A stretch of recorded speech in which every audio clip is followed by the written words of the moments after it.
Afternoon, everyone. My apologies for running late. We had about 55 speakers come in and speak for a stationary source committee item. We're used to in stationary source committee having about 10 speakers total for the day, so that was a little bit beyond what we're normally used to. We went down to 30 seconds per speaker. No one was happy about that either. And so I just got done running that meeting, and I'm happy to be in a room with friends and hopefully friends and people that aren't going to yell and scream at me. I hope that's not going to happen today. So my name is Ben Benoit.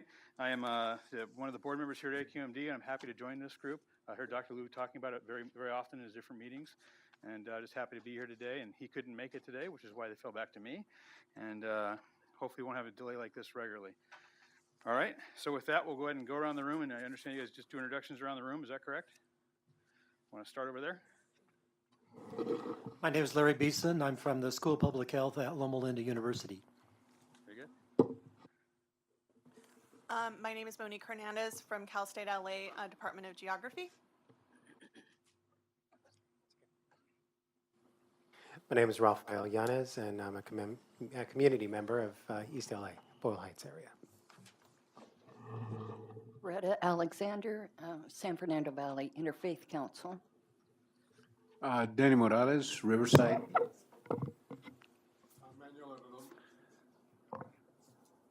Manuel Arredondo from the Coachella Valley.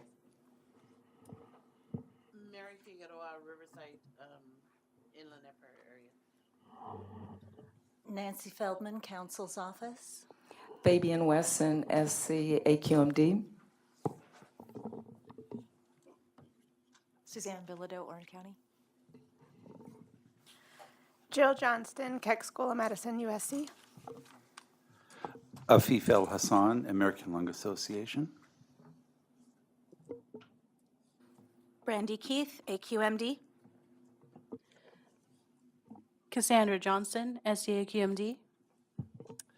And Mark Henninger, SCAQMD. All right, very good. With that, I think you've already heard my opening remarks. Again, I'm happy to be here, but sorry I was running late.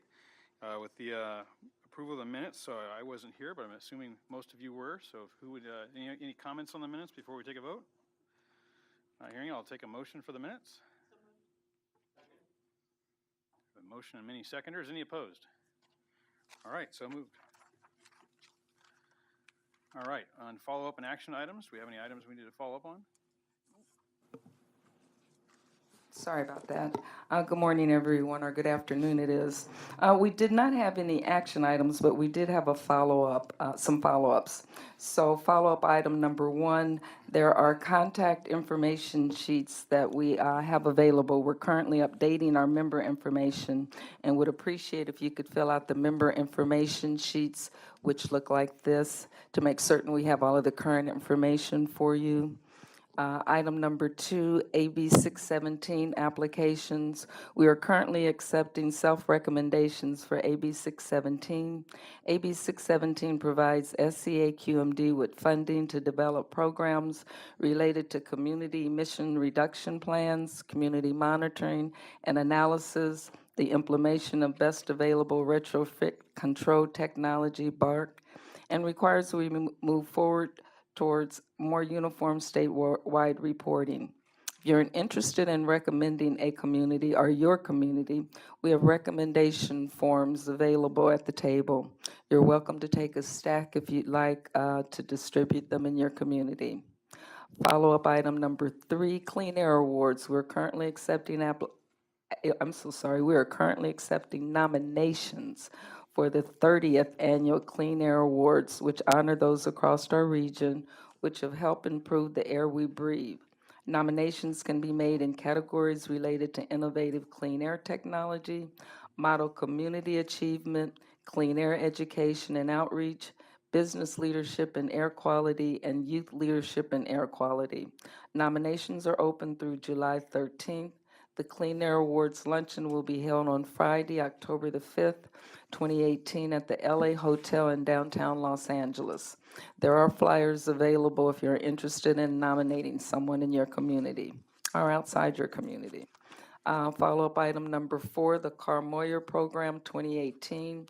We are currently accepting applications for the Car Moyer program, which offers financial incentives for purchasing zero and low emission heavy-duty vehicles, engines, and equipment. Projects funded through the Car Moyer program have resulted in significant emission reductions.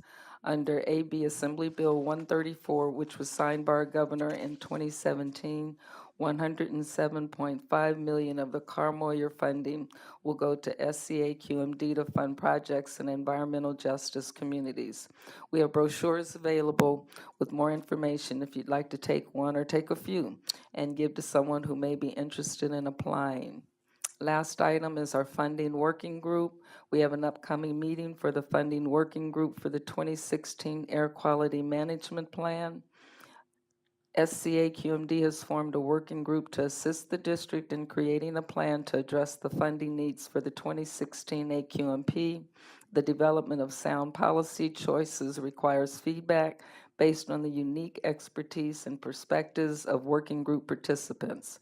The next working group meeting will be held next Friday, April the 27th at 1 p.m. here in this room, GB. There's also flyers available on the table if interested. And that's it for the follow-up action items. Thank you. Very good. The one item on there, 617, I'm not sure if we have also the current list of communities under consideration already. They presented this morning in our meeting, but check and make sure your communities are on there if you're looking at that. I see a lot of the ones in my area are on there, but I want to make sure this is basically the full list of what will be considered going forward, and then they'll slowly go through and pick out the ones they feel that reach the highest priority. But I want to make sure that at this get-go, we get as many on there as we can. All right. Items 1 through 4 are our website tutorial. Mark, who's our presenter? Oh, very good. Hi, good afternoon. My name's Mark Henninger. Oh, I have to drive. Okay, gotcha. So I'm going to be, let me close this. Again, my name is Mark Henninger. I'm manager in information management here at SCAQMD. With me today is Cassie Johnson. She's a public affairs specialist. Together, we're primarily responsible for our website, and I'm going to be today showing you kind of a tutorial on how to navigate our website and how to use it as a tool for addressing air quality issues in environmental justice communities. Let me pull up my slide deck real quick.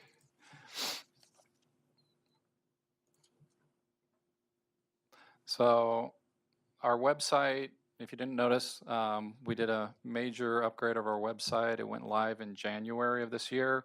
We reorganized our content totally. We have approximately 1,500 pages and 9,000 documents on our site, so it's pretty voluminous. There's a new user interface. We tried to use generalized nomenclature as opposed to technical and scientific terminology that we kind of tend to use. We have the site designed to be responsive for different devices, different screen sizes, so it works well on your desktop computer, your laptop, your tablet, your phone, and it basically changes size and shape and functionality to respond to that. Some of the key features that we added was a new announcements section on the homepage, and the calendar of events has been greatly enhanced, and the webcast section. So as I said, I'm going to walk through the homepage, going to show you the different elements there. There's a lot of information on that homepage. And then I'm going to demonstrate some relevant tools that I think would be useful to you and content. And then at the end, we'll open it up to question and answer. So at this point, I'll switch back to the web page. So this is our new homepage, which I hope you've seen. Along the top here, we have our new horizontal navigation items. This area is technically called the primary navigation, and the upper menus are secondary. They're smaller. Below this is, like I said, that announcements banner that I was referring to. So these are kind of the top hot topics And as you can see, one that's probably related, community, let me refresh the page, I've had it here for a while. Community investigations, we have the recent released online permitting application, AB 617 and 134 information, and our Air Quality Sensor Performance Evaluation Center information. So this rotates. Below that, we have alerts. What shows up here is things like no burn days and alerts for air quality. Oh, and odor advisories. Below that, we have a rotating list of the latest news. This is kind of a carousel, and you can mouse through it and back. So below that, we have our videos, and the Right to Breathe video is the first one on the list currently. Upcoming events, and this is linked to our Twitter feed. So this is our latest Twitter posts. And then here we have our air quality map. So this is a really useful tool to tell you what the current air quality is. This map's updated every hour. So you can zoom in, you can go to a specific area. If you click on an area, you can see what the actual air quality is in that region. So it'll show you air quality value of 46, which is good. There's actually a link to get to additional maps. We have maps that show today's and tomorrow's forecast, as well as some other mapping applications, and we are expanding those.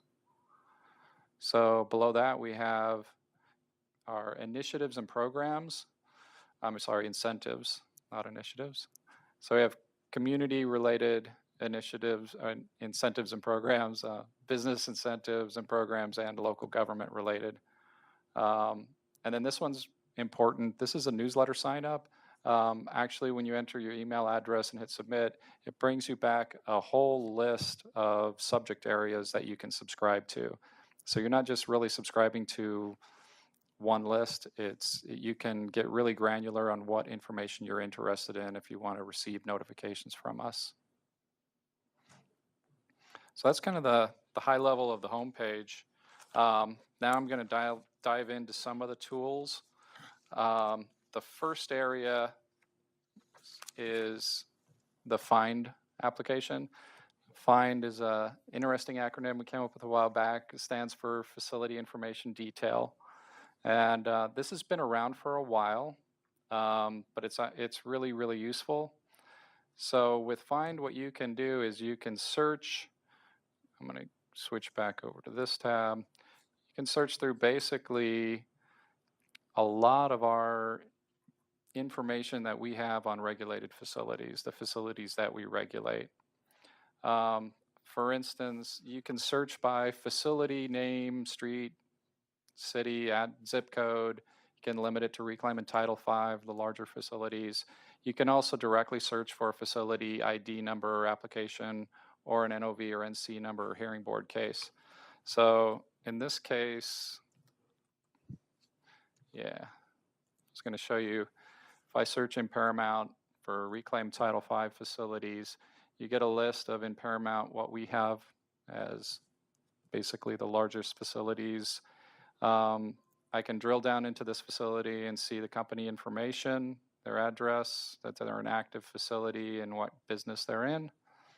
I can also click here and see basically all the equipment that they have that has been or is permitted by us.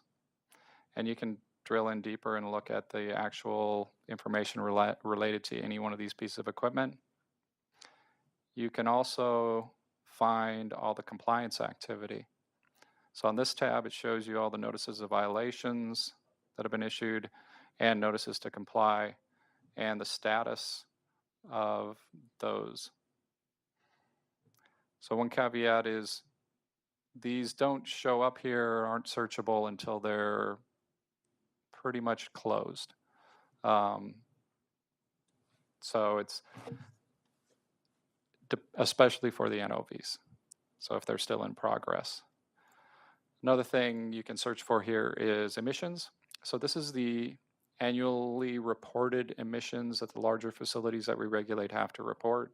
So you can select a year for the reporting period, and it will show you the criteria pollutants as well as the toxic pollutants that they had during that year.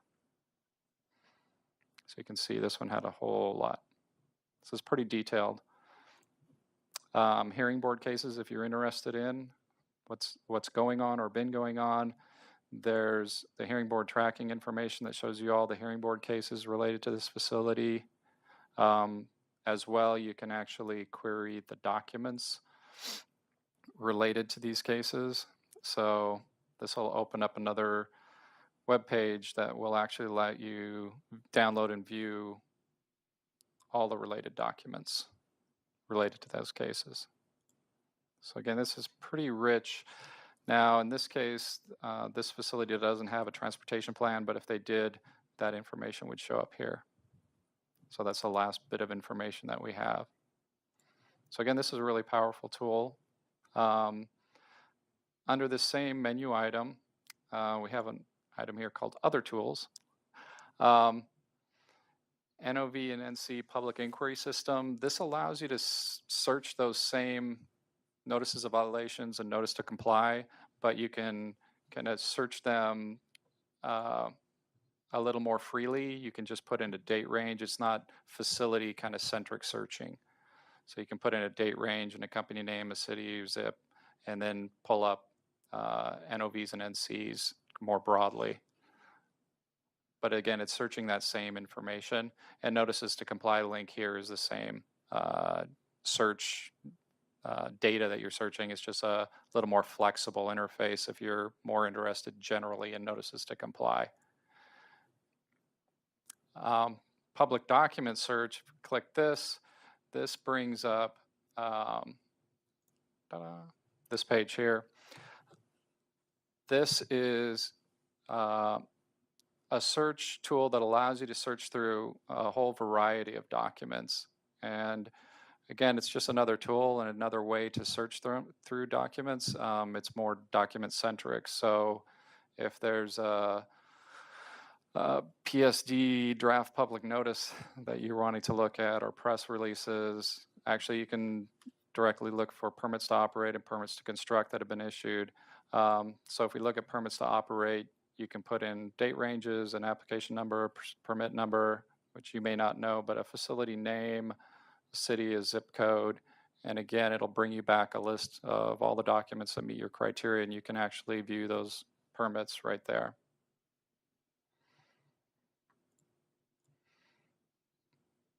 So next, I'll skip to initiatives. So to get to initiatives, under the About menu, there is on the secondary nav here, we click on Initiatives, and this will show you a list of different initiatives that are going on, including environmental justice here. So if I click here, this is going to show and give you links to the AB 617 and 134 information, which is relevant to the comments that were made earlier. So if I click on this, you can see there is the form for community self-recommendation that you can fill out. There's a downloadable, fillable one, and also an online form that you can fill out. So this is a good source of information, a lot of historical environmental justice related content and documents, and is updated as well. So next, under About, I'll show you the public notices section. The public notices under About shows you and lists public hearing documents, public workshops. These are basically lists of all the documents related to, in this case, public hearings. We also have lists related to public workshops. So these are upcoming and past events that you can look up. Rule notifications and permit public notices is one I'm going to drill into a little bit more. Permitting public notices is there's a tool here that allows you to search through permitting public notices. Basically, these are permits that are pending action and are in a public notice state, basically. Now, not all of them are still open as far as pending because it may have already passed the period for comment and action may have been taken. But I have to check my notes on what I was going to search for because it does get kind of long. We can put in Paramount again. So there's a variety of types of public notices. Basically, it's the reason for the public notice. So if I search in Paramount within that date range, it brings me back 3 results. The first 2 is a permit action that's pending a notification due to there being a school within 1,000 feet of that location.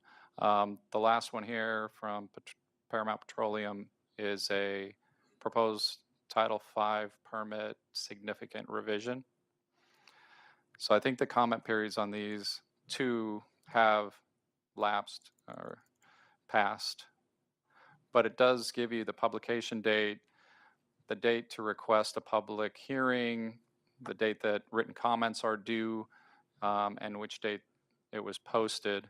So you can again click on the link here and it'll actually open up that whole public notice document, which in a lot of cases includes the draft permit and other documentation about that notification. So another good way to find out what's going on in the area. So back to the public notices page. There's CEQA notices. Again, it's just a list of all the CEQA notifications that are going on for larger projects. And AB 2588 public notification criteria. This primarily lists the criteria and how the notifications are done for AB 2588.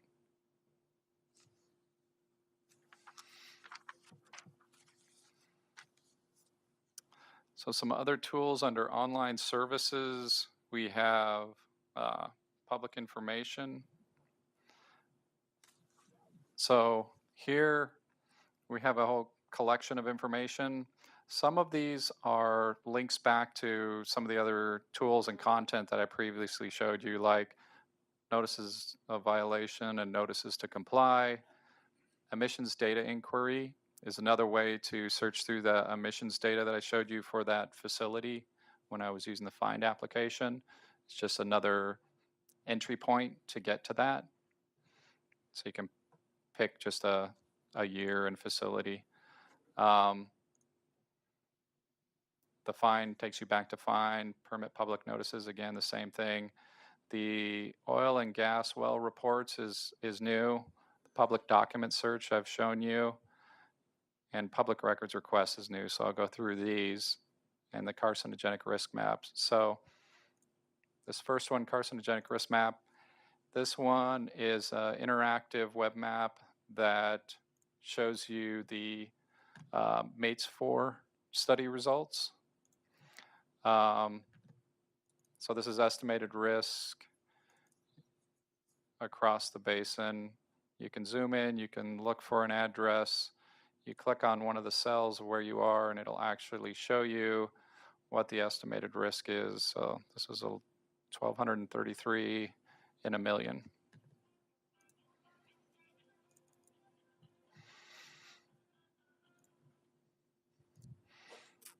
So we've already showed you all of these. The public access to oil and gas well reports. So Rule 1148.2 requires the operators of oil and gas wells to submit events notifications to us of when they're doing drilling activities and other activities at their wells. So with this tool, you can search through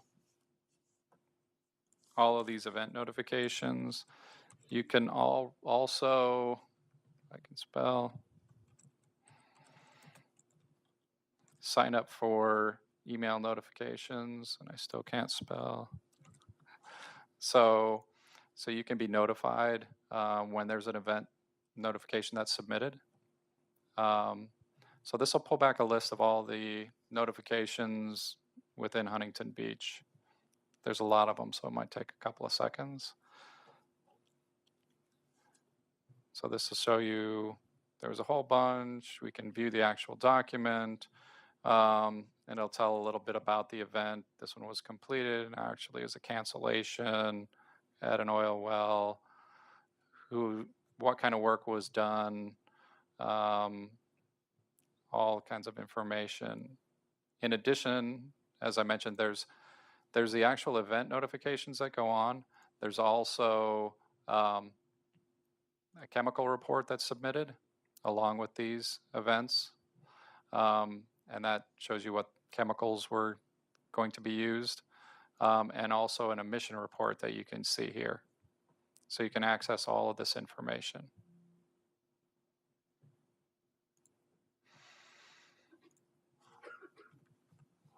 Let's just hit home.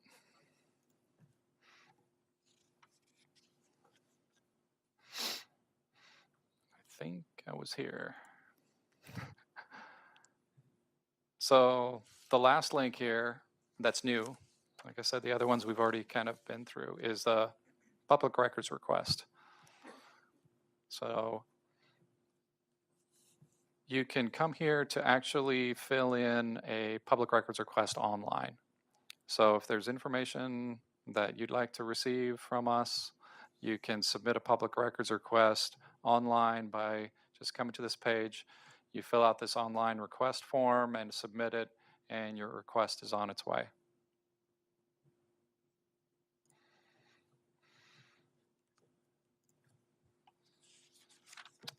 So next, I'm going to show you the community air quality investigation pages. So if you go under, I'm looking for, you can go to community air quality investigations. So here we have a lot of information related to ongoing investigations. Some maybe have been completed or there's not much activity, but we have Aliso Canyon, the coastal area odor complaint response information, Community Air Toxic Initiative, Exide updates, Paramount, and Sunshine Canyon landfill.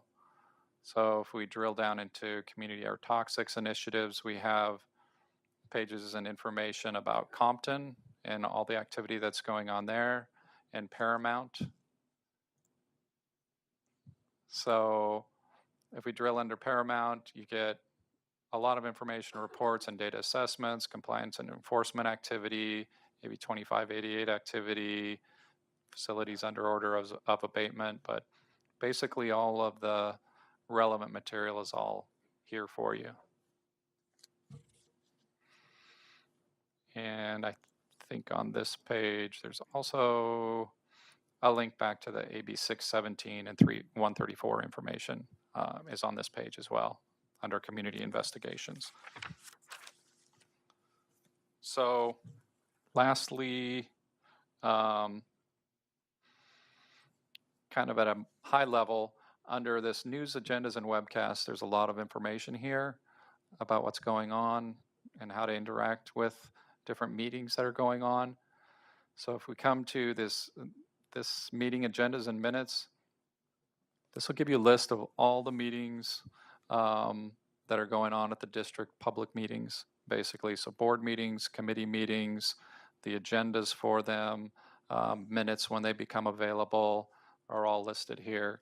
You can filter the category here by default it goes to the governing board, but you can like select EJ, environmental justice, and filter it, and then you can get right to your agendas. So all the meetings are there.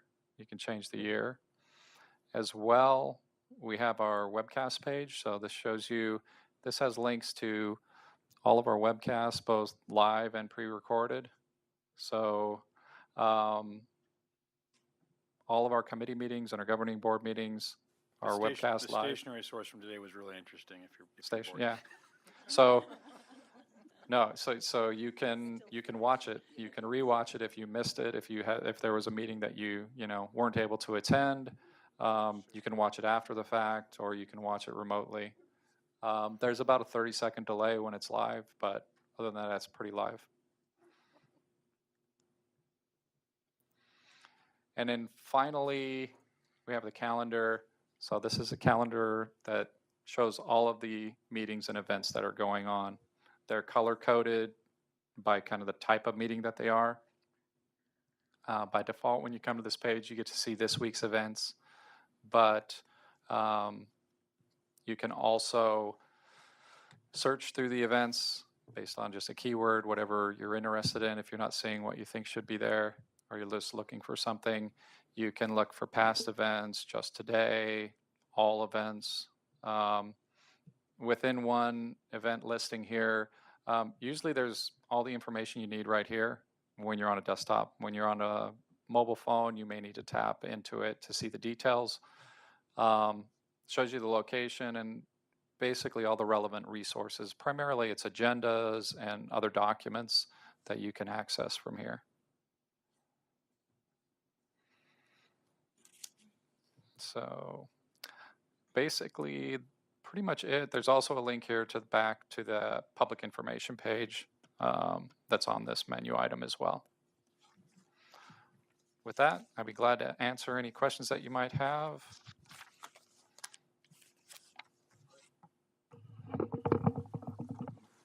Hi, my name is Raphael. The question that I had, I was trying to follow along with the presentation on my mobile phone, as most people are now, mobile phone friendly and whatnot.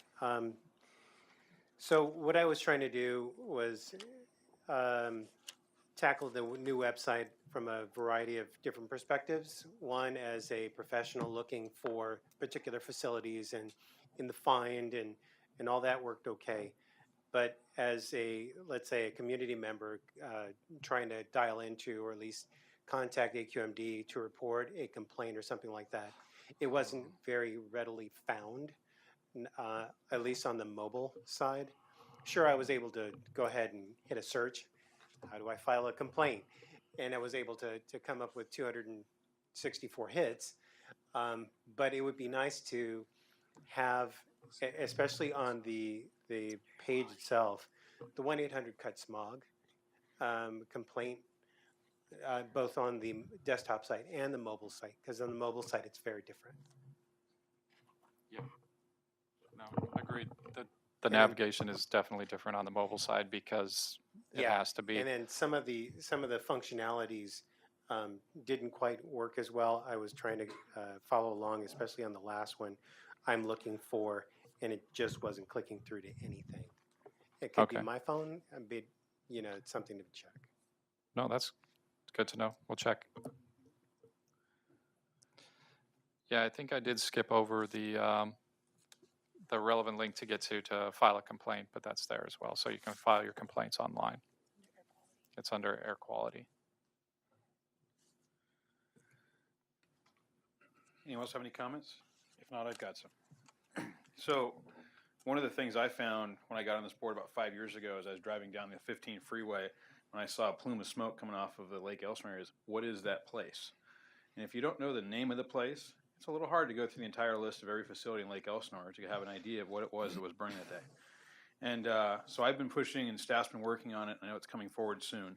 There's a GIS alternative to find that'll actually show you facilities around your location in a direction, so you have an idea of what's over the horizon or down the street, or if you're looking at buying a house, what's down the street from that house. So that's something I've been pushing for a while. I know we're getting close, right, Mark? Mm-hmm.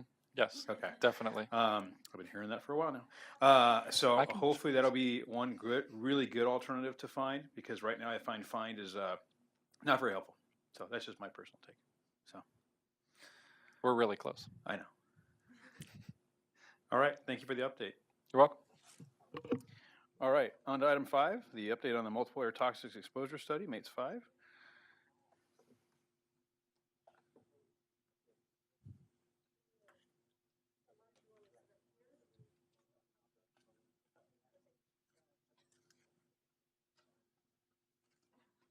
follow Mark's lead and go up front. Okay.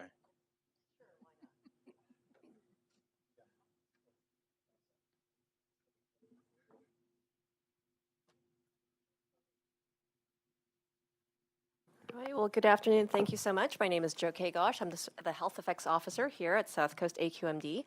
It's my pleasure to present to you an update on what we are doing with implementing the multiple air toxics exposure study of MATES 5. So to start, I'm going to describe the MATES program overall. So the MATES program started a good number of years ago in about the mid to late 80s. And the main purpose of the MATES program was to evaluate regional air toxics and health risks in our basin. This was part of the Governing Board Environmental Justice Initiative, so looking at using a cumulative impacts approach to look at the health risks, and particularly the carcinogenic health risks from cumulative exposures to air toxics. Some of the key elements of the main MATES program include an air monitoring component where we measure air toxics in several different areas across our region. There's also a very detailed air toxics emissions inventory. So, in other words, looking at using the emissions inventory approach to estimate the air toxics cancer risks. So I haven't been at the district for very long, but nonetheless, I am tasked with taking you guys on a walk down memory lane, on MATES memory lane specifically. This is the cover of our MATES 1 report from the 1986-1987. And MATES 1, I would say, not just with the cover graphics, but also with the content of the program, looks very different from what MATES looks like today. In particular, MATES 1 only had very, very limited measurements, and what it did highlight was there were pretty significant impacts of benzene and chrome-6. MATES 2 was conducted in the late 90s, and we saw that there was a downward trend for a number of air toxics, and one of the highlights from MATES 2 was that diesel exhaust came out as a very significant risk driver, accounting for over 70% of the cancer risks from air toxics. On to the mid-2000s with MATES 3. So MATES 3 was a little bit more unusual, where monitoring is typically done for about a 1-year period. In MATES 3, it was done for, I believe, almost a 2-year period. And what we saw when we compared MATES 3 to the previous rounds of MATES was there was a continuing downward trend of air toxics health risks other than for diesel PM. And again, diesel PM continued to be the risk driver, and in particular, there were certain areas, for example, near the ports and goods movements corridors, where there were higher diesel PM risk compared to other parts of our region. Another finding, a key finding from MATES 3 was that the chrome-6 levels, hexavalent chromium levels, were found to be high at the Rubidoux station, and this was not so much through the MATES efforts, but through the other investigations that stemmed from MATES 3. This was traced back to the cement plant emissions in those areas and subsequent rule development and enforcement of those rules. MATES 4 was done with monitoring from 2012 to 2013. And here, compared to MATES 3, we saw a very significant decrease in air toxics cancer risk.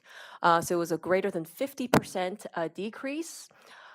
Another key finding was that, again, diesel particulate matter still accounted for about 2/3 of the air toxics health risk. So again, still the main risk driver, but we saw a significant decrease. Here, this MATES 4 was also the first MATES study to use ultrafine particle and black carbon measurements at each of the fixed sites. And here in MATES 4, we also implemented the 2015 OEHA risk assessment guidelines. And again, one of the key changes here for the risk assessment guidelines was to account for the increased sensitivity of children to the effects of air pollution.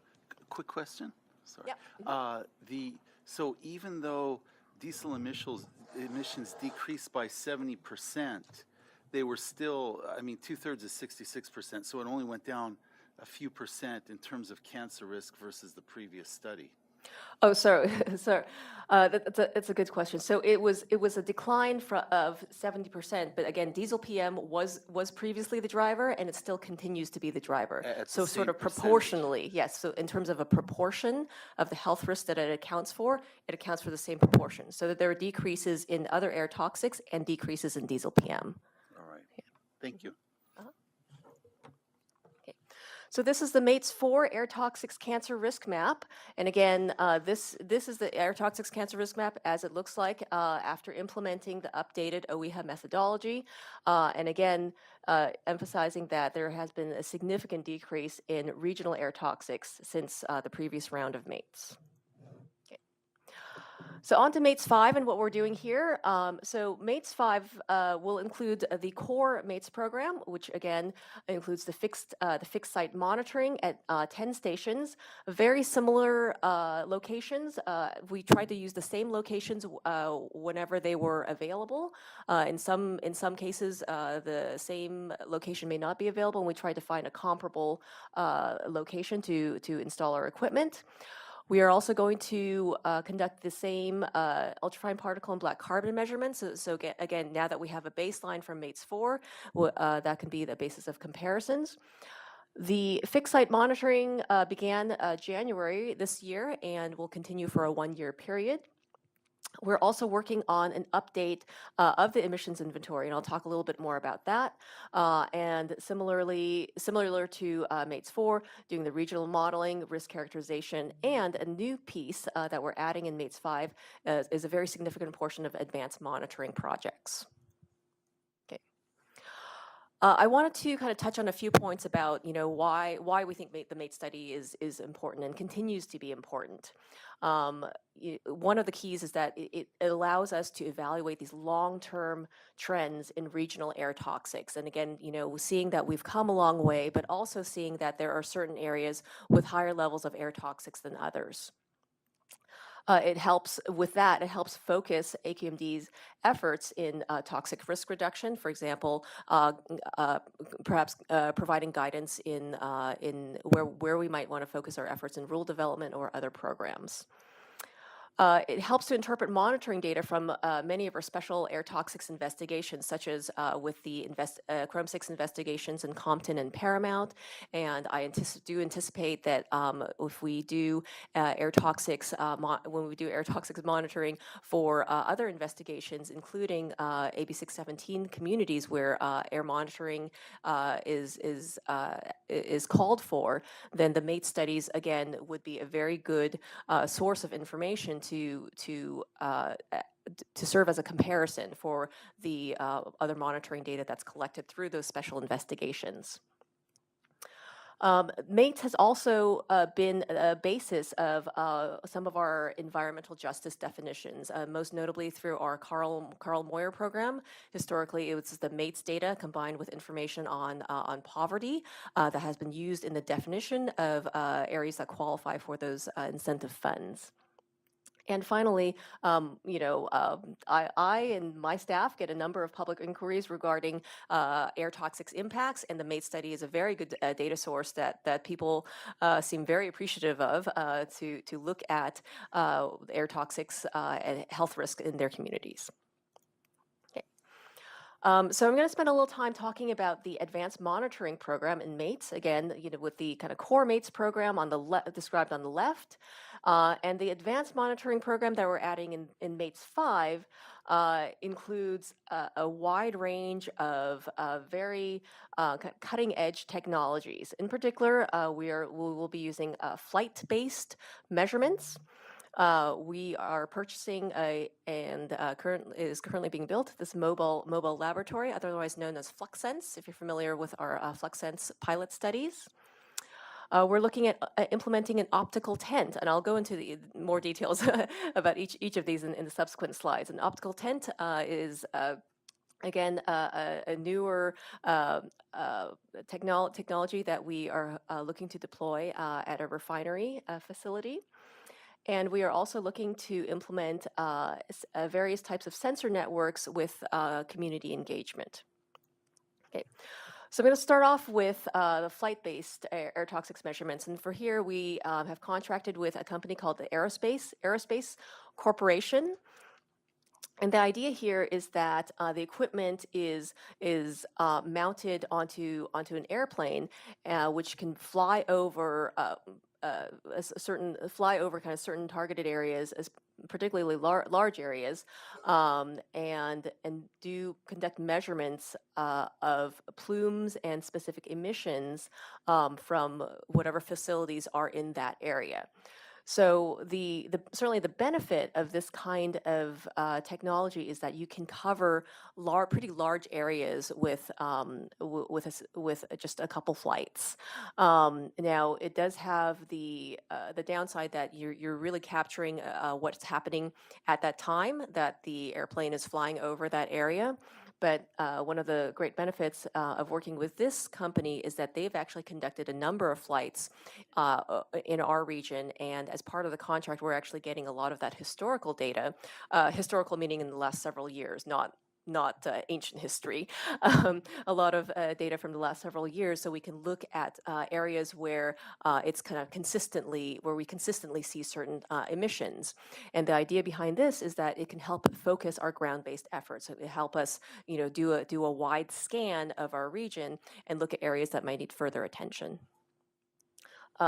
So I just gave a couple examples, and these are actually pictures of processed data from aerospace, where you can see plumes from the top one is a nursery, and the bottom one is it looks like a leak from a particular tank in the tank farm. Okay. The second advanced monitoring component is the mobile laboratory, and here again the contractor we're working with is FluxSense. Here again these photos are from our recently finalized pilot study, also with FluxSense, where we conducted fence line monitoring around refineries and other sources as well. This particular photo here shows the data that was collected when driving past one particular refinery, and in combination with other data such as wind data, we saw that there was a very distinct spike in one particular area, and this was later traced to a leak in a piece of equipment at that facility. So what we proposed to use the FluxSense for in the MATE study is to conduct fence line and community mobile monitoring to help identify sources, and also very importantly community levels of VOCs of this group of air toxics. And in particular, this would be useful for continuing to conduct surveys around the major refineries and other petroleum facilities, and also, again, looking at the nearby communities to those facilities. The next one is the implementation of an optical tent. So again, this one we will be working with a researcher at UCLA who has a lot of experience building this equipment and implementing these in other areas. The benefit of this is, this is a technology that is a stationary technology. In other words, it's installed at a fixed location. So you can see in this diagram that our wonderful graphics department created. We have like a telescope installed at a high point at this facility, which is this one is depicting a refinery, and then you've got these reflectors located at various points along the perimeter of the facility, and as the equipment on the high post spins around, it'll hit each of these reflectors, and the BTEX emissions are measured kind of within that path between the reflector and the equipment at the top. The benefit of this is that it's continuous facility monitoring, so 24/7, day and night, and it would be extraordinarily useful for providing real-time leak detection information. So again, depending on how this system is actually built, it can cover a pretty large area within a refinery. I think just in some of our assessments, we were looking at maybe you would maybe need kind of like 1 to 2 of these systems to cover the entire refinery. And this can be done in a long-term, employed in a long-term at a facility. Again, being very useful for potential leak detection and getting that information to the facility rather quickly. And finally, we're also looking at implementing 2 different kinds of sensor networks within the MATES 5. One of them is a company called QSense, and QSense has a sensor that is capable of measuring VOCs, and so we are looking to implement this in a community near refineries, again, which are sources of VOCs. We are also looking to implement PM sensors, in particular the purple air sensors, in 2 communities. We have identified 2 communities for that implementation already, and those are Mira Loma and also West Long Beach. In conjunction with these PM sensors, again, these PM sensors measure PM 2.5. We're also looking at doing black carbon measurements, either through a black carbon sensor in a collaboration with a researcher at Lawrence Berkeley National Labs, and also looking at other black carbon measurements using some of our existing equipment that we have. And again, we're looking at communities that are highly impacted by diesel sources, and so it would be very interesting to see what these sensors pick up and also what the black carbon sensors or measurements pick up. Okay. Along with this sensor deployment effort, we're also looking at doing some community engagement in these communities. We've already reached out to some local organizations who work in those areas, and we're looking at partnering with them to do community engagement along with a needs assessment, kind of similar to what we had done previously with the Clean Communities plans. So one of the questions that has typically come up is like, well, this is a lot of different kinds of monitoring and enough to make your head spin. But the question is, well, why do we need all these different technologies? Well, one of the key elements is that these technologies are complementary, and no single technology can do all of the above, right? And so what we're looking to do in MATES 5 is to demonstrate how we can use these technologies in a complementary fashion to give us the most useful data for us to proceed. So, for example, you can start with if you had an optical tent installed at a facility, and maybe further away, you might have a fixed air monitoring station, and not through MATES 5 efforts, but through our Rule 1180, which passed last year, fence line monitoring will be required at all of our region's major refineries. In addition to that, we are also doing mobile monitoring with our FluxSense with the FluxSense vehicle through MATES 5, and also through other projects with the FluxSense company. Again, flight measurements, I should kind of caveat the same thing. The animation is a little bit out of order. The flight measurements should probably actually come first to help guide us on our ground-based measurements. But again, that's another way to get some useful data across a large region. And again, with the community monitoring and sensor networks, and this one in particular is looking at impacts on the nearby communities near these facilities. Okay. One of the key elements is that several of these technologies are now able to provide continuous real-time data, and again, this is I think one of the kind of limitations to sort of traditional air toxic sampling, when you're looking at a 24-hour sample once every 6 days. as far as the other components, so the monitoring component is certainly an area where I can show like really beautiful pictures and cool technologies and so on. Emissions inventory, I still have not figured out how to show that visually, and so it's going to be a lot of text. But we're actually very excited about certain enhancements that we're doing with our emissions inventory. In particular, one of the requests from our chairman has been to really try to get more detailed information about local air toxics. So MATES has traditionally focused on regional air toxics, but really people want to know what's happening at a far more more like a community scale at a local level. And so in order to do that, we are looking at kind of improved data sources. In particular, we're looking at using permit information, for example, for smaller facilities. We're looking at integrating real-time traffic sensor data. So, like when you pull up your map application on your phone, you can see some traffic information. That's all from the traffic sensor data.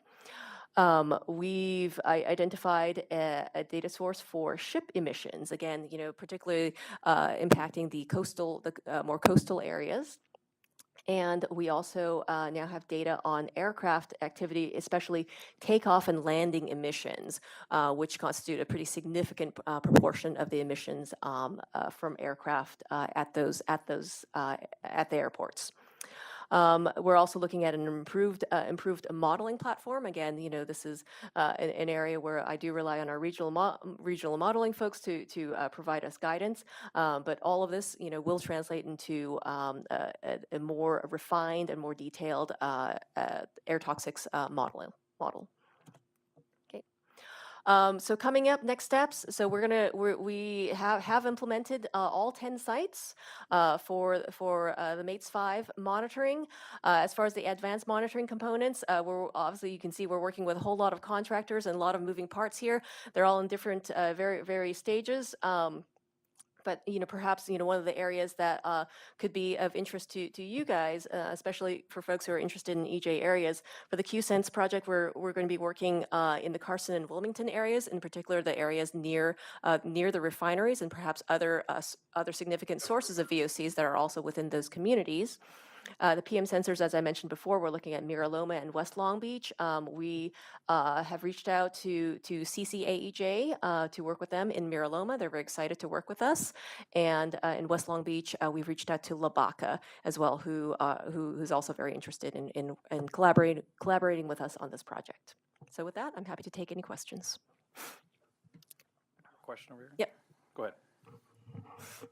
Thanks for the presentation, and it was very interesting to see the work to try to get more neighborhood scale information out of the MATES. And I was just wondering, and maybe I kind of missed it, but like for these different advanced monitoring things, like what are they measuring?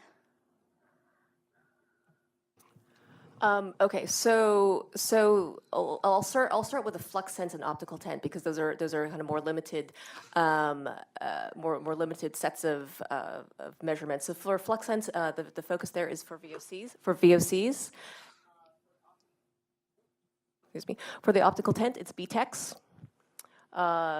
QSense, so I should say it's including VOC sensors, but it also measures some other criteria pollutants as well. But as far as toxics goes, it's just total VOCs, and then some other criteria pollutants.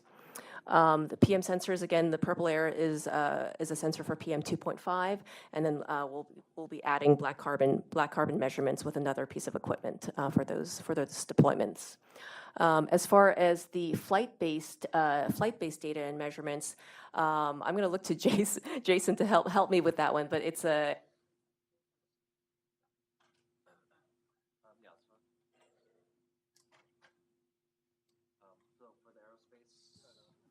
Over here, grab that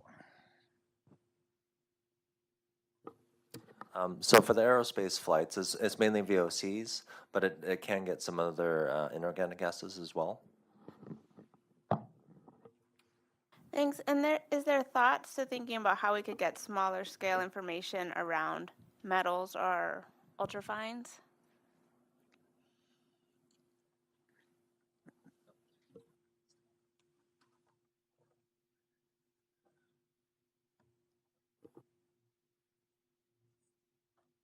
hear me through here? Okay. Try that one. Okay. So with regards to ultrafine particles and what else? I'm sorry. Metals. So we may be combining some other projects that we've been doing to get some of that information. As Joe K has mentioned, I mean, there are other air toxics projects that are in effect. In fact, as part of our community air toxics initiative in Paramount, the board had passed some funds to be able to contract out for near real time measurements of hexavalent chromium and total metals. So some of those projects have been ongoing, and we finalized parts of that. But of course, we have to wait for the data analysis and final reports. So there are other efforts in addition to MATES that can address some of those questions.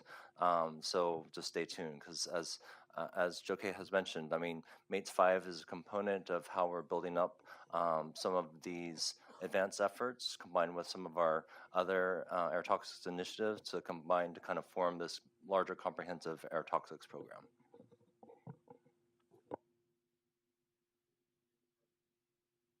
Okay, thank you very much. It was a good presentation, and I'm happy to see that we're on the 5th version of MATES.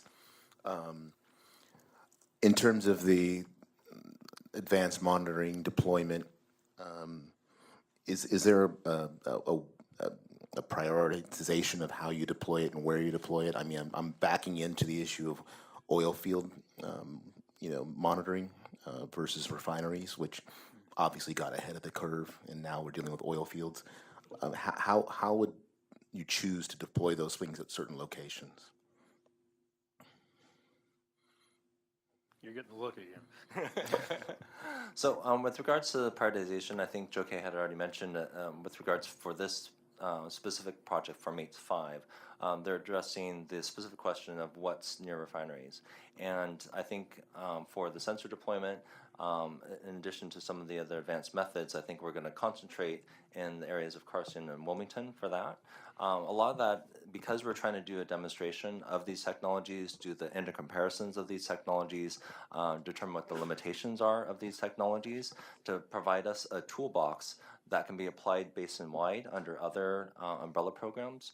Joe K had mentioned AB 617, which is more of a statewide, but for us it's going to be the basin-wide initiative of looking at air toxics in the South Coast Basin. So this will develop us that toolbox. So whenever we see a community that has been prioritized according to our board and what the state board has accepted, then we can approach that community, look and see from our toolbox what the most appropriate measurements we can deploy in those areas. And assuming that funding would be available for that kind of... Correct. Okay. And then one of the things that we're going through in the Baldwin Hills, and I brought a letter, I don't have enough to hand out to everybody, is a community health study that's being conducted by the Department of Public Health for the County of Los Angeles. And the last study they did was 7 years ago, and they were using old MATES information. But technology's changed, and I think one of the challenges we had before was stratifying the information. People make a point that, if you stand at the intersection of La Cienega and Stalker, the emissions from cars is more than if you stand in the middle of the oil field, during a drilling operation. And then, and all the way, the planes that are flying by, taking off from LAX, that can cause as much pollution. And so you could never quite put your finger on the cumulative risks or the individual risks. And so I was wondering if what you've done relative to the non-advanced technological assessments that you talked about, whether that would be able to assist us in our efforts on the health data study moving forward over the next year and a half. She had mentioned 2 slides back, the other options you were using. Right. So as far as the emissions inventory, for example, Yeah. so absolutely, I think that can provide some very useful information, as much as a very detailed emissions inventory can. Now, again, none of these techniques are without limitations. What you can capture in an emissions inventory may not be exactly the same as what you might be capturing if you had a perfect air monitoring, basically if you had a very, very comprehensive air monitoring campaign. But it does serve as a fairly wide-reaching data source that gives us very detailed information from which you can calculate air toxics health risks. So you can take traffic, and then you can take airline traffic, and then you can take oil field emissions and separate the three. Right, and I think the challenge, of course, is it's dependent on what is known in terms of emissions from those various sources. And I think one caveat is, for example, the work that we did in Paramount, where we discovered previously unknown sources. That, for example, wouldn't be captured in an emissions inventory because it wasn't known. Thank you. Good questions. Good questions, Mr. McNeil. Mr. Smith?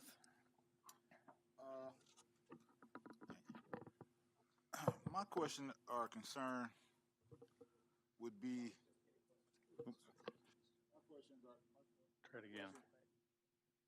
My question or concern would be. Always one in this room that just doesn't want to work. Thank you. My question and concern would be for the city of Compton. And are there any plans for a MATE study in the city of Compton in Paramount? Because I didn't see it located on a map. So we do have a MATES 5 fixed site in Compton. In fact, it is the same location as was in MATES 4. Is that correct, Jason? Right. Okay.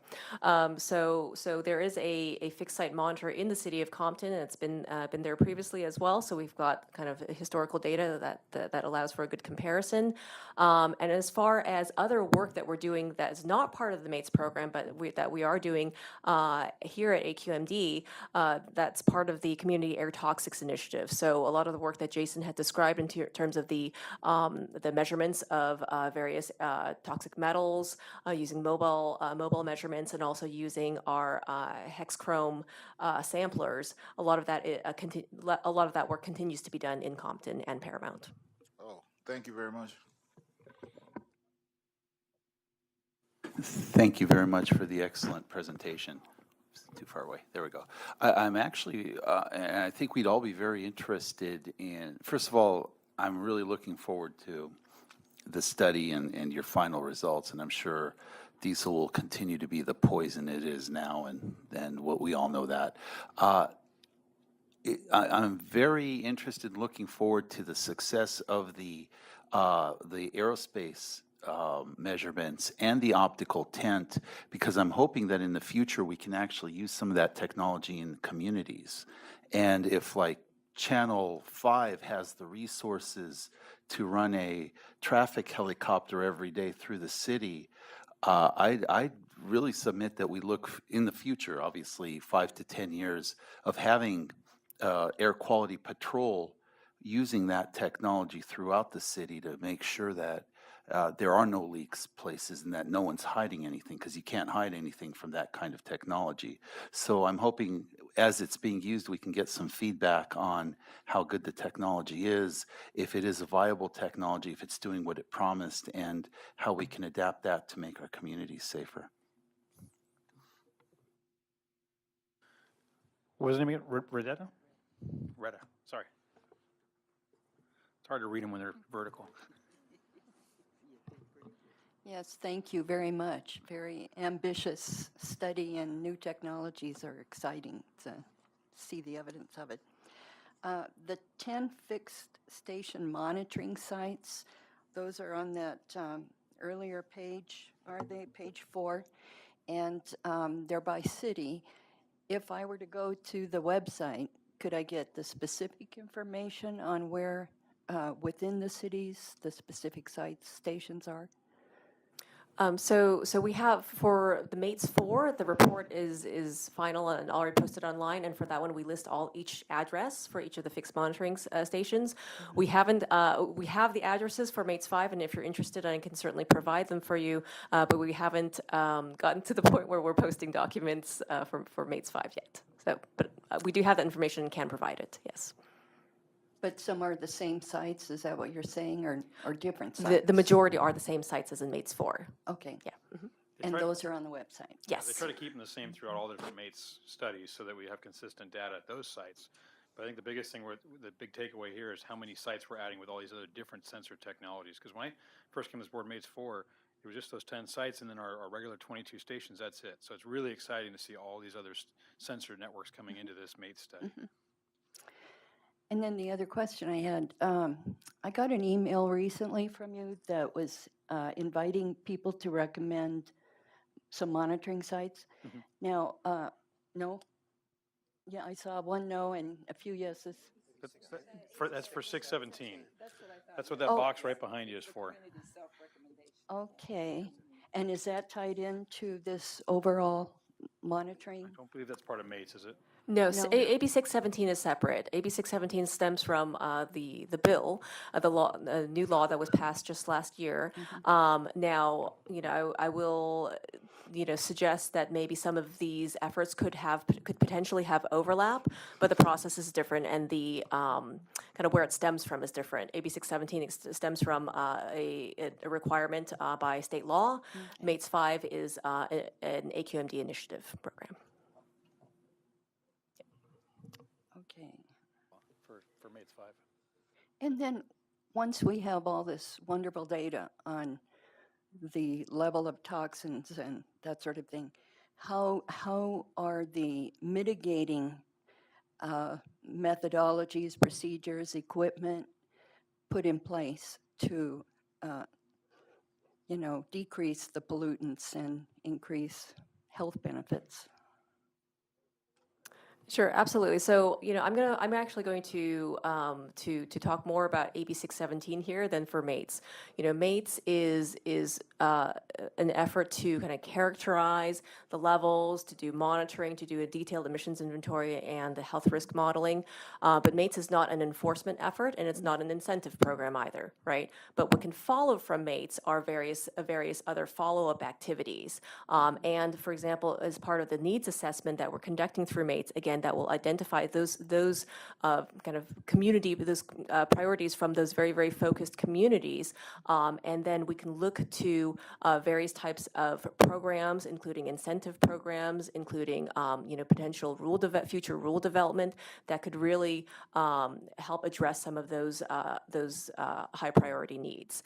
Now, for AB 617, one of the aspects of this new law is that it's not just about monitoring, and that the law actually provides a lot of flexibility that some communities, for example, where they already have a lot of data in terms of the sources, where they have sufficient data in terms of the air quality issues and the air quality improvement needs of that community, they could potentially go straight to a community emissions reduction plan as part of 617. And there are specific requirements in those plans and how we track progress and metrics through various methods. What can be part of 617? It could include incentive measures. So, for example, I'm going to kind of tap back into our kind of clean community plan pilots, where we did implement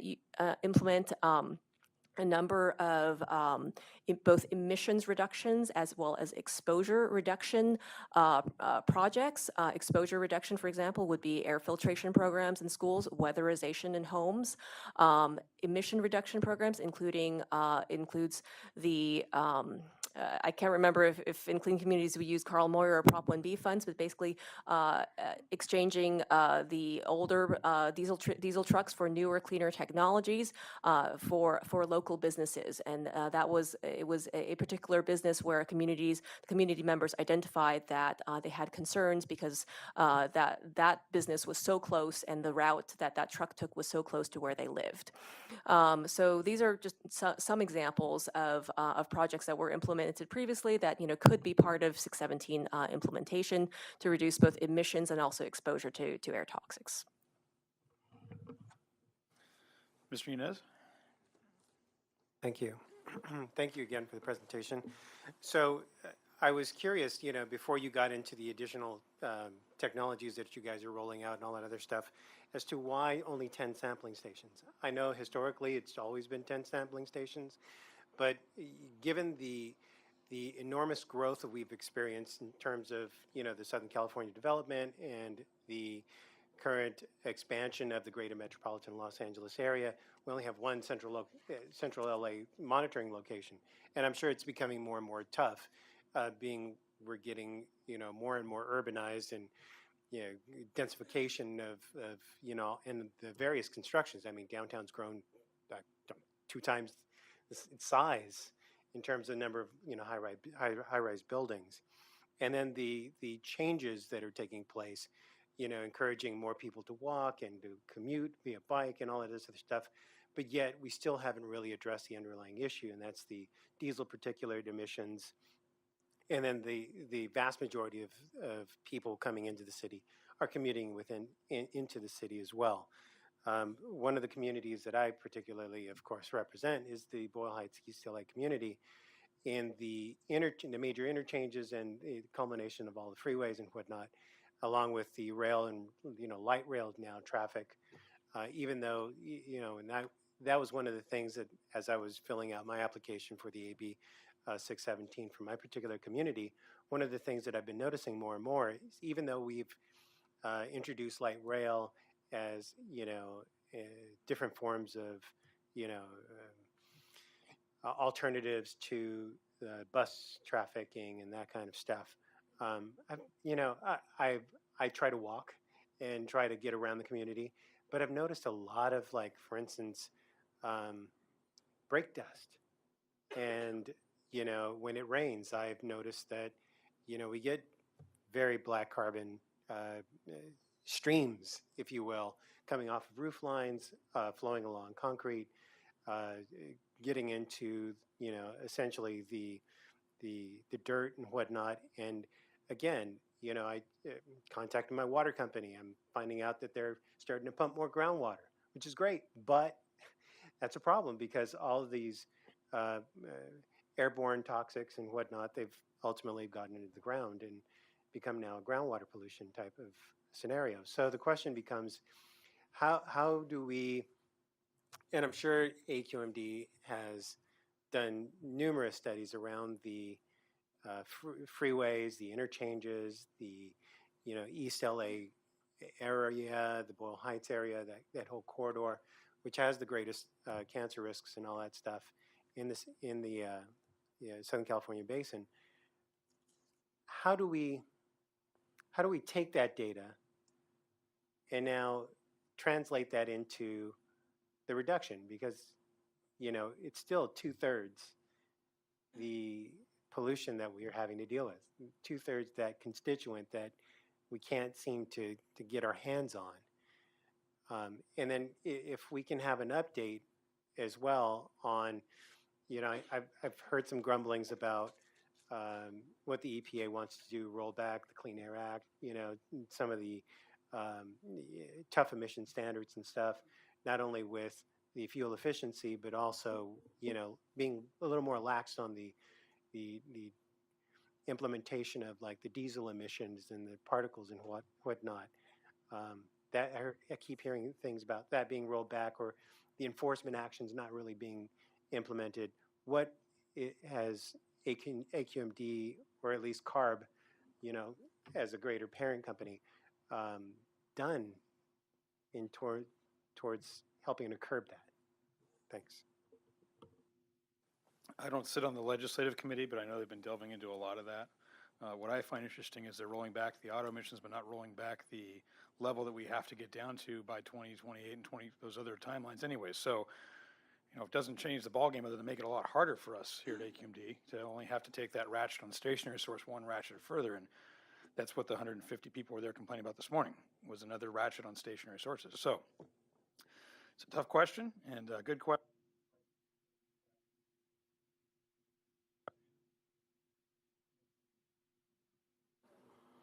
Oh, mine's blinking now? Oh, great. Thank you so much. That was a very informative presentation. I just have a few questions with regards to the methods of the different monitoring types.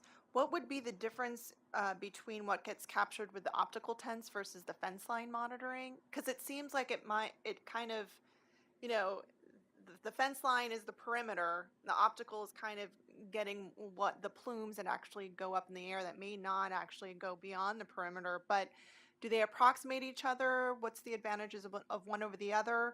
And then with the optical tent technologies, is that a technology that would be funded or subsidized through AQMD incentive monies? How would other refineries be able to implement? Is it scalable across other refineries?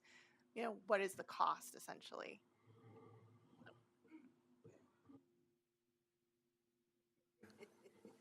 Thank you. So I believe the first question is what's the difference between the optical tent versus the normal open path systems. And even though operationally they look the same, essentially there's a light source that shines a light through a reflector and it comes back. Not all light is created equal, and not all pollutants are created equal. So there are certain pollutants that will respond to certain wavelengths of light. So that's why Joe Kay had mentioned the optical tent is limited to the BTEX components, because for the optical tent, the light source that's being used is in a region that highlights those. For the open path systems that are traditionally being deployed or potentially being deployed, they operate in a different wavelength of light, so you're getting a different range of pollutants that would be measured under the open path. Logistically, as you saw from the diagrams, the open path, the perimeter monitoring is what's going to cross the fence line across that one perimeter. Whereas the tent, it's more of a snapshot, but it's like a sprinkler snapshot where you get one snapshot every maybe few minutes as the light source moves around to go to measure that, and you can get a profile of what may be coming up at a specific time through that rotation.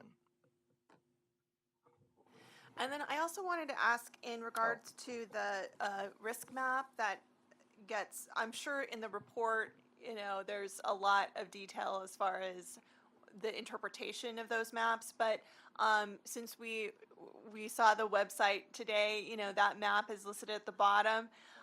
It's wonderful. I love these kind of maps. I'm a geographer, but also I'm also in public health, and I know that public health messaging, we really have to guide the interpretation to the lay public.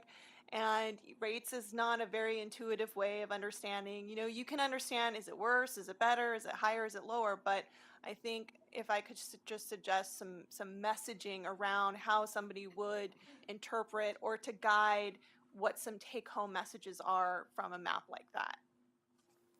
I would agree with you, and I think I know when I read the MATE study, there's a whole paragraph or two right underneath that map, and it'd be good to have that on that website on that same page, so you have an idea of what we're getting there. And then also your question, you mentioned the cost of the refineries to do the optical sensor. Right. So the cost does vary because there are what would be considered, I guess there's different ranges of open path systems. Some of them can be commercial grade, which would then be a little bit less expensive because they can mass produce them. Even though this is a very specialized field, so when I say mass produce, it's like maybe 5 or 10, just to make that point. And some of them are very unique. So there was a question about the aerospace flights. Well, there's only 11 of those in the world, and those are $1 million instruments, which is why we would contract that out. Some other ones, like the optical tent, because that's not as mature as open path systems are, there's less of them, so typically the cost, and also more importantly, the people who know how to operate and interpret the data, it's a lot less, so that tends to be a little bit more expensive. All right, any other questions? It's a simple question. Sure. What's the deadline for the self-recommendation? The 617, they talked about that this morning. I think we Yeah. have to send this up to CARB, I want to say the middle of next month. We asked that folks give us their self-recommendations by May 7th There you go. to be considered for year one.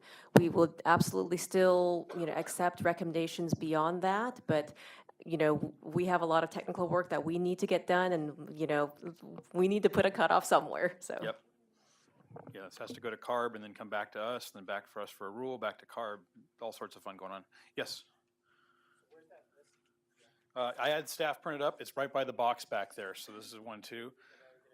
Yeah, these are the areas that have already been identified. I myself had to sort of look through it twice to try and find those areas near me because some of the names are a little bit different than what you might initially think it might be. So, for instance, I was looking for Temescal Valley and it was under Corona. All right. One other comment on that.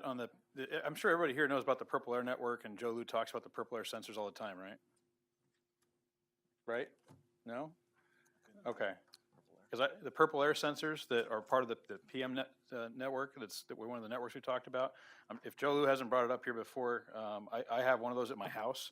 They're a great $150 sensor. They're wonderful to throw out there. They're really easy to set up, and I'm sure you guys have talked about them before, but I think it's a great way to get great engagement in our communities. I know it's some schools in my area getting those. On the Coachella Valley, we're working at Palm Desert High School and Middle School. We're doing a project right now to look at cars parking in their parking lot and idling. They're using those sensors as well, so getting a lot of the good engagement from the community on that. So just want to throw that out there. All right. With that, any other matters that the group would like to bring up for future agendas? Nope. All right. Do we have any public comment? Do you have something else you want to add? Or? Hey, it still works. Good. I'd like to. Uh-oh. I'd like to. The American Lung Association this week actually just published the State of the Air report. So if you'd like to go on there and see the grade of your community, bottom line, if the air quality was a college student, it wouldn't get into grad school based on the grades I've been seeing. So we have a ways to go, but it's available. It just came out this week. It's at the American Lung Association.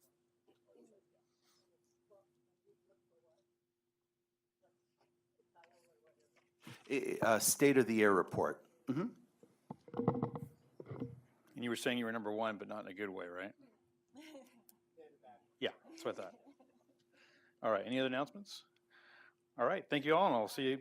Oh, sir, go ahead. Oh, grab one right there. So, one of the things I want to stress, I guess, one more time before we leave, especially because this is probably the shortest meeting I've ever attended, okay?